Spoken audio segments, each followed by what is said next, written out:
كل اسبوع في ناس بتكسب فلوس كتير قوي في البورصه والذهب، وفي ناس برضو بتخسر فلوس كتير قوي. السؤال بقى مش انت كنت مع مين الاسبوع اللي فات، السؤال الصح عاوز تكون مع مين الاسبوع الجاي. وفي سلسله اقتصاد ياسين هنقرا سوا السوق ونحلل التوقعات عشان الاسبوع ده نكون من الفريق كسبان ان شاء الله. وهقول لك مثلا الاسبوع ده الذهب رايح على فين، وهقول لك البورصه برضو فيها فرص حلوه ولا لا، عشان لو في فرص حلوه ندخلها، ولو انت شاري اسهم والمفروض تخرج منها برضو هنقول لك المفروض تبيع امتى في الاسبوع الحالي. وهقول لك ازاي تقرا كل المخاطر الممكنه قبل ما تاخد قرار الشراء. وطبعا الاهم من كل ده هحط لك شويه اسهم كده تحت الرادار، ودول الاسهم اللي ممكن نشتريهم الاسبوع ده. وهقول لك كمان توقعي للذهب الاسبوع ده، تشتري ولا تبيع. اهلا بيك في رادار ياسين، تحليل هادي يعني قرار ذكي. طبعا الذهب يعني قبل ما نعمل عليه أي تحليل فني هو بيعتمد على التحليل الأساسي بشكل كبير جدا. يعني الذهب التحليل الأساسي الاعتمادية فيه بتبقى أعلى بكتير قوي من التحليل الفني. وده لأن الذهب من أسرع الحاجات اللي بتتأثر بأي خبر في العالم، سواء بقى الأخبار اللي هي الجيوسياسية العادية اللي بتحصل زي مثلا ملف أمريكا وإيران. ترامب كل شويه هيضرب ايران، لا مش هيضرب ايران، عايز اصلاحات في ايران، واما يقول لهم سلموا كل الاسلحه بتاعتكم للصواريخ البالستيه والملف النووي كله وحاجات شبه كده. اي ما هو عايز يغير النظام الايراني كله. فده كله يعتبر ملف. بقى كمان ملف اللي هو ملف روسيا واوكرانيا، ده برضه فيه هلا في ملفات اسرائيل مع غزه مع حماس والشرق الاوسط، ده برضه ملف موجود. وفي ملف جرينلاند برضه، دي من الحالات كلها لما بيحصل فيها اي خبر بيأثر. وفي كمان ملف امريكا وكندا، يعني امريكا وكندا كمان ما بينهم نوع من الايه، المناقشات كده. امريكا او ترامب عامه بيقول ان هو عايز يضم كندا والحاجات اللي هو بيعملها دي. طبعا اي خبر بيطلع في النواحي الجيوسياسيه دي بيأثر بشكل كبير جدا جدا على يعني الطلب العالمي للذهب، لانه بيكون في حاجه كده اسمها uncertainty او عدم اليقين او الشك في الاسواق العالميه. الشك من التجاره هتفضل ماشيه كويس، الشك من الصناعه والاقتصاد بشكل عام هيفضل ماشي بشكل كويس. فعشان كده ده بيطلع مع اي توتر في اي ملف من الاربع ملفات اللي موجودين في العالم دلوقتي دول. ده بالنسبه لاول نقطه. تاني نقطه ده اللي هي البنوك المركزيه. الطلب من البنوك المركزيه في الاسابيع الاخيره في تصاعد، سواء بقى البنك المركزي الوحش طبعا، البنك المركزي الصيني، أو كل البنوك المركزية في العالم تقريبا بترفع الاحتياطيات بتاعتها من الذهب. وده لأن الشك في الدولار بقى كبير. الدولار يعني تعامل الاحتياطية في العالم ما بقتش موثوقة زي زمان. فعشان كده يعني الدولار تقريبا بيتراجع الطلب عليه. وده بيودينا بقى لثالث نقطة. يعني احنا أول نقطة قلنا الحاجات أو الأخبار الجيوسياسية، تاني نقطة اللي هي البنوك المركزية، تالت نقطة بقى ودي مهمة اللي هي البيانات الاقتصادية. البيانات الاقتصادية زي إيه؟ زي طبعا أهم يعني داتا من البيانات الاقتصادية اللي موجودة، اللي هو سعر الفايدة اللي بيقررها البنك الفيدرالي تقريبا كل شهر. فسعر الفايدة في تراجع، يعني هم بيحاولوا إن هم يعملوا تراجع في أسعار الصرف، تراجع في أسعار الفايدة عفوا. فالتراجع ده بيؤدي مباشرة إن الدهب ينزل. في بقى بيانات بتأدي أصلا إن الفدرالي يقرر إذا كان هيرفع الفايدة ولا لأ. بيانات دي زي إيه؟ زي مثلا بيانات التضخم، بيانات البطالة، بيانات الفرص، بيانات السوق العقاري. كل البيانات دي البنك الفدرالي بياخدها وبيحللها وبياخد على أساسها قرار إذا كان هيرفع الفايدة ولا هيثبتها ولا هينزلها. في الوقت الحالي برضه في السوق المصري حصل حاجة من أو قرار بخصوص أسعار الفايدة من البنك المركزي المصري وإنها نزلت. يعني في يوم الخميس اللي فات البنك المركزي المصري نزل الفايدة 1% كاملة أو 100 نقطة أساس، فبقت 19% للإيداع و20% للاقتراض. وده برضه إيه رقم يعتبر رقم إيه بيدعم الأسواق المالية. يعني لما الفايدة بتقل، الفايدة بتقل، إيه اللي بيحصل؟ الناس بتاخد السيولة بتاعتها وتروح تحطها في الأسواق المالية التانية. عشان كده متوقع أسبوع تداول في البورصة وفي الحاجات التانية دي جامد جدا. بس إحنا برضه عندنا الأسبوع ده حاجة تانية اللي هي رمضان. هقول لك بقى دلوقتي برضه إزاي رمضان ممكن يأثر على الأسواق المالية وإيه اللي ممكن يحصل أو متوقعين حدوثه في أسبوع التداول الحالي. خلونا نبدأ بالذهب. الذهب الأسبوع اللي فات زي ما إحنا شايفين كده عامل طلعة، بس طلعة بنسمي الشمعة دي مثلا الدوجي كاندل أو شمع الدوجي كده، اللي هو بيكون في طلعة بس ليها شادو أو ظل تحت كبير ولها ظل برضه فوق كبير. ده طبعا بعد النزول الكبير اللي حصل في الشمعة اللي هي كانت من أسبوعين. وبرضه الأسبوع اللي قبل ده كان في صعود وفي هبوط، يعني في يعني لحد ما سعر الذهب دلوقتي فيه فولاتيليتي عالية، أو يعني بيطلع وبينزل بشكل كبير جدا. خلينا نشوف كده بدل ما احنا عند اسبوع، نشوف تايم فريم تاني، او نقسم الرسم البياني تاني لحد رسم بياني. لا ساعة دي قليل أوي، ممكن نخليها رسم بياني يومي. نشوف آخر يعني كام يوم كده ايه اللي حصل. هنلاقي تقريبا يوم الجمعة اللي هو آخر يوم تداول في سوق الذهب حصل صعود من 4891 لحد تقريبا 5034، يعني طلع أكتر من مليون دولار من أوكرانيا، أو 120 دولار من أوكرانيا، في بقى 140 كمان دولار من أوكرانيا في فترة صغيرة جدا اللي هي في يوم واحد. فالتانية دي جت بعد هبوط يوم الخميس، برضه كان هبوط كبير قوي. فهل مثلا انا يعني في الوقت الحالي ايه اللي ممكن اكون متوقعه؟ اللي انا متوقعه ان عشان الاغلاق اللي حصل يعني في يوم الجمعه ده كان اقل من افتتاح اليوم اللي قبله اللي هو عند 5096، فالصعود اللي حصل ممكن اعتبره يعني صعود تصحيحي. ففي الوقت الحالي انا كمان لو جبت تايم فريم اصغر بقى، وعشان ابدا من حل السعر حتى على تايم فريم اصغر من كده، خلينا نسوي شويه ده. ممكن تلاقي هنا نمط من الأنماط السعرية المشهورة ظهر. يعني الأول في هبوط كبير حصل، ثانية واحدة، في هبوط كبير حصل في السعر من 5600 لحد 5000 4500 تقريبا أو أقل كمان.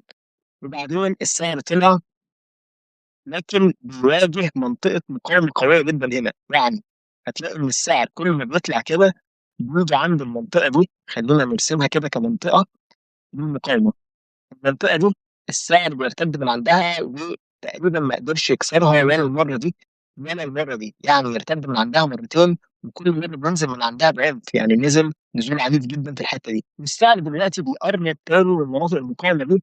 عشان كده بصراحة توقعي في الأسبوع الجاي أو حتى في بدايات الأسبوع إن الذهب احتمال كبير قوي يعمل نزول يعني صغير حتى لمناطق 4067، أو تحت شوية ل 4009 أو 769. فدي المناطق اللي أنا بعتقد إن الذهب ممكن يروح لها. ده في حالة إيه؟ نكرر تاني، ده بمجرد مثلا تحليل فني بمناطق الدعم المقاومة. وكمان في حاجة كمان ممكن في التحليل أشوفها اللي هو ده نمط من الأنماط المشهورة جدا أو باترن من الباترنز المشهورة، نمط الفيلينج ويدج.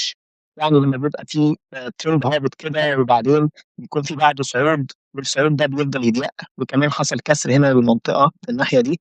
فأنا متأكد إن الكسر كمان قبل الارتداد مرة تانية بشمعة قوية، شمعة 4 ساعات قوية. فأعتقد إن هيكون في فرصة كبيرة جدا إن الإيه الذهب ينزل نزول قوي. يعني من هنا كده هيكون نازل شوية، بس ده في حالة إن الدنيا هادية في النواحي الجيوسياسية التانية. يعني ما يطلعش ترامب كده يفرقع خبر ونستنى أي هبوط للذهب، لا أكيد هيكسر بقى كل المناطق دي وهيضرب بيها عرض الحياة. نيجي بقى للبورصة المصرية، وعندنا هنا مؤشر اي جي اكس 30، اي جي اكس 30. المؤشر اللي صاعد يعني بقاله اسبوع 2 3 4 5 6 7 8 9، يعني تقريبا بقاله 9 اسابيع ورا بعض ما بنشوفش خسائر. يعني الحمد لله بفضل الله، يعني المؤشر في صعود بقاله أكتر من 9 أسابيع. فده في حد ذاته يعتبر مؤشر كويس، بس في نفس الوقت مؤشر يقلق شوية، لأن غالبا بعد الصعودات الكبيرة دي بيحصل يعني نوع من الارتداد البسيط اللي أنت ممكن تشوفه ينعكس على الأسواق.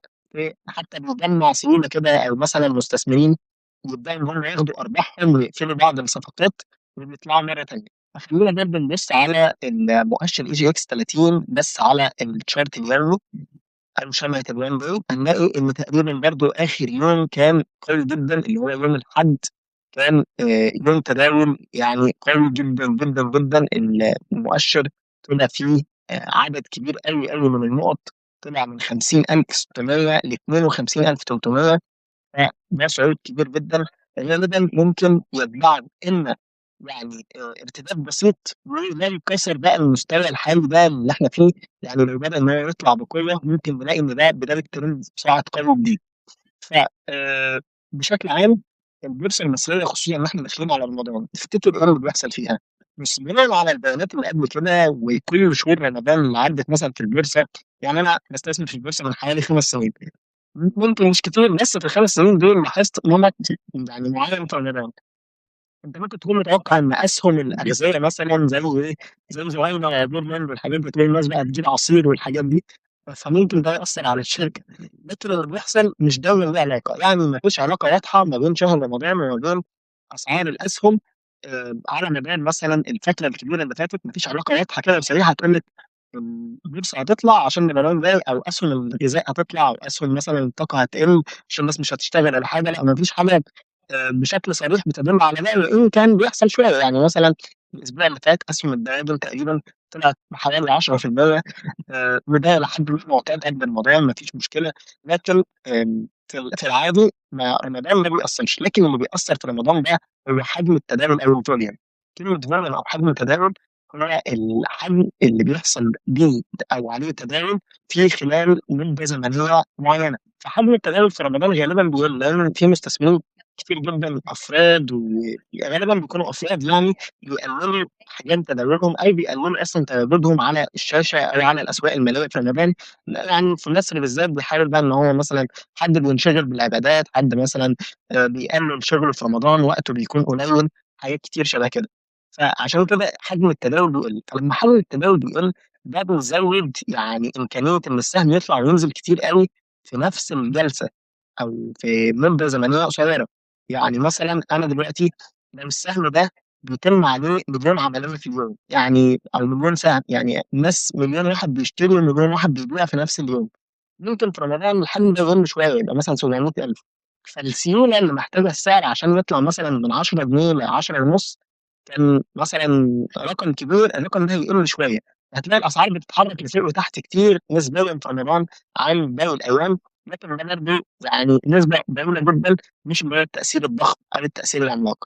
خلّونا بقى ننتقل لفقرة رمضان والسيولة، وهاقول لكم بالضبط إيه الأسهم اللي أنا حاططها على الرادار الأسبوع ده. أول سهم معانا سهم شركة ابن سينا فارما. سهم شركة ابن سينا هو يعني عمل هبوط النهارده تقريبًا من 12.6 لحد 12.4، هبوط صغير، لكن يعني هو عمل كسر لمنطقة مقاومة كان موجود فيها. يعني مثلًا ممكن نعتبر إن السهم كان بيعتبر المنطقة دي اللي هي منطقة 11 مثلًا أو 12، 11.7 أو 12 كده، المنطقة دي كانت منطقة مقاومة، لكن حصل كسر للمنطقة هنا، وممكن يعني إن هو يكون عمل إعادة اختبار للمنطقة دي، لكن بعد كده أعتقد هيكمّل صعود بعد نزوله مثلًا للمناطق دي مرّة تانية. فأنا بصراحة بارشّح في الفترة الحالية، خصوصًا إن في يعني توزيع أرباح هيحصل يوم 25 فبراير، فباعتقد بشكل كبير إن سهم شركة ابن سينا ممكن يعمل أداء كويس في الأسبوع القادم. يعني دلوقتي هو سعره 12، كسرة 4.7، أعتقد بنسبة كبيرة إن شاء الله هيعمل شكل حلو في الأسبوع الجاي. السهم التاني بقى اللي أنا برضه متوقع له أداء كويس الأسبوع ده هو سهم إنجال أو مصر للألمنيوم. شركة مصر للألمنيوم شركة قوية وبقى لها فترة، يعني بيبقى في تراجعات كده، لكن التراجعات دي عادي صحية جدًا في عمر السهم. أنا أعتقد برضه دلوقتي إن إحنا في مناطق شراء، يعني تقريبًا عند 239 للسهم. بارشّح برضه السهم ده بشكل كبير. السهم رقم 3 معانا بقى هو سهم عبير لاند، ويعني شركة عبير لاند من الأسهم القوية جدًا في البورصة المصرية، واللي بتوزّع ربحية بشكل دوري. فلو أنت من اللي بتحب الاستثمار طويل الأمد شوية، اللي هو ممكن يجيب لك ربحية وأنت جوّه السهم، فبارشّح في الوقت الحالي سهم شركة عبير لاند، إن هو تقريبًا سعره قريب من 23 جنيه. ف ده برضه ترشيح يعني مهم جدًا بالنسبة لنا، اللي هو شركة عبير في القطاع الغذائي. ومش عشان بس داخلين على رمضان وكده، فشركة عبير برضه باعتقد إنها كويسة جدًا، وباعتقد برضه إنها ممكن تعمل ارتفاعات من المستوى اللي هي فيه دلوقتي. وده كان رادار ياسين. لو عاوز ما يفوتكش التحليل الجاي اشترك في القناة وانضم لمجتمعنا على واتساب، هتلاقي الرابط في وصف الفيديو.